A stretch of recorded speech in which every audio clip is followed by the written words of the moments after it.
عجیب خواب۔ رات کے 2 بج رہے تھے اور حسن ابھی تک نیند میں کروٹیں بدل رہا تھا۔ پچھلے کچھ دنوں سے وہ ایک ہی خواب دیکھ رہا تھا، ایک ویران حویلی جس میں دروازے خود بخود کھلتے اور بند ہوتے، دیواروں پر عجیب سائے رینگتے اور ایک ہی دھیمی آواز سرگوشی ہر طرف گونجتی، حسن واپس مت آنا۔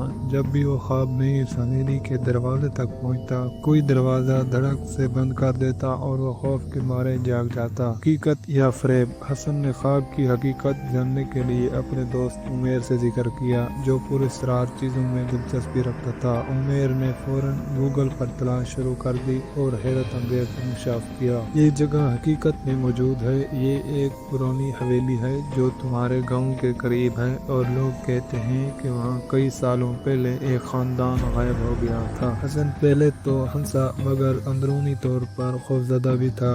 آخر کار عمیر کے پراسرار دونوں نے فیصلہ کیا کہ وہ اس حویلی کا راز جاننے وہاں جائیں گے۔ حویلی کا اندھیرا راز۔ وہ دونوں رات کے 12 بجے حویلی پہنچے۔ جیسے ہی حسن نے دروازہ کھولا، ایک سرد جھونکا ان کے جسم سے ٹکرایا۔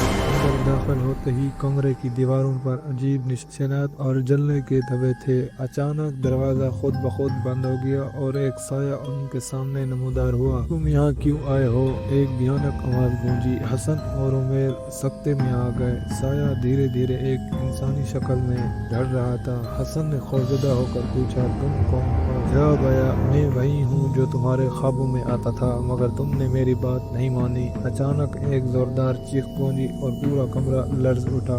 حسن اور عمیر نے بھاگنے کی کوشش کی، مگر دروازے لاک ہو چکے تھے۔ اچانک ایک بھیانک ہاتھ حسن کی طرف بڑھا اور پھر حسن کی آنکھوں کے سامنے ایک لمبا دھندلا سایہ ابھرا۔ وہ خوف سے کانپ رہا تھا، جبکہ عمیر مسلسل دروازہ کھولنے کی کوشش کر رہا تھا، مگر دروازہ جیسے کسی ان کے دیکھے قفل سے بند تھا۔ کون ہو تم؟ حسن نے لرزتی ہوئی آواز میں پوچھا۔ سایہ آہستہ آہستہ انسانی شکل اختیار کر گیا، لیکن اس کا چہرہ دھند میں چھپا ہوا تھا۔ وہ آگے بڑھا اور ایک زوردار آواز گونجی، تمہیں یہاں نہیں آنا چاہیے تھا۔ اچانک حویلی کی دیواروں پر موجود نشانات چمکنے لگے اور فرش پر دراڑیں پڑنے لگی۔ حسن کا سانس رکنے لگا۔ یہ جگہ میں کوئی سراغ کی کہانی سنانے لگا۔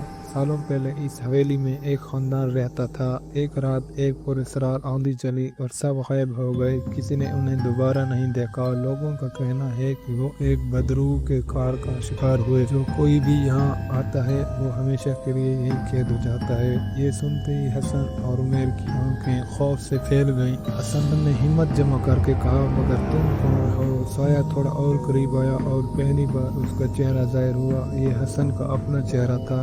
حسن سکتے میں آ گیا، یہ کیسے ممکن ہے، کیونکہ تم پہلے بھی یہاں آ چکے ہو، سایہ چیخا۔ اچانک حسن کے ذہن میں دھندلے مناظر ابھرنے لگے اور وہ عمیر پہلے بھی اس حویلی میں آ چکے تھے، لیکن پھر وہ سب کچھ بھول گئے تھے۔ یہ جگہ ان کے ساتھ کھیل رہی تھی، ان کی یادیں مٹ رہی تھی۔ بھاگنے کی آخری کوشش۔ عمیر نے دیوار پر لٹکا ایک پرانا چراغ دیکھا جس پر عجیب نشانات تھے۔ یہی حل ہو سکتا ہے۔ وہ چیخا اور چراغ کو جلا دیا۔ جیسے ہی چراغ کی روشنی پھیلی، حویلی لرزنے لگی، سایہ چیخنے لگا اور ہوا میں تحلیل ہونے لگا۔ حسن اور عمیر نے موقع کا فائدہ اٹھایا اور دروازے کی طرف دوڑے۔ دروازہ کھل چکا تھا۔ وہ دونوں باہر نکلے اور جیسے ہی حویلی سے چند قدم دور پہنچے، دروازہ دھڑک سے بند ہو گیا۔ حویلی کا سایہ مٹنے لگا اور وہ جگہ ایک سنسان کھنڈر میں بدل گئی۔ یہ سب حقیقت تھی یا خواب؟ حسن نے خود سے سوال کیا۔ شاید ہم کبھی نہ جان سکے، عمیر نے سرگوشی کی، اور پھر پیچھے سے ایک جانی پہچانی سرگوشی آئی، حسن میں نے کہا تھا واپس مت آنا۔ کیا حسن اور عمیر واقعی بچ گئے؟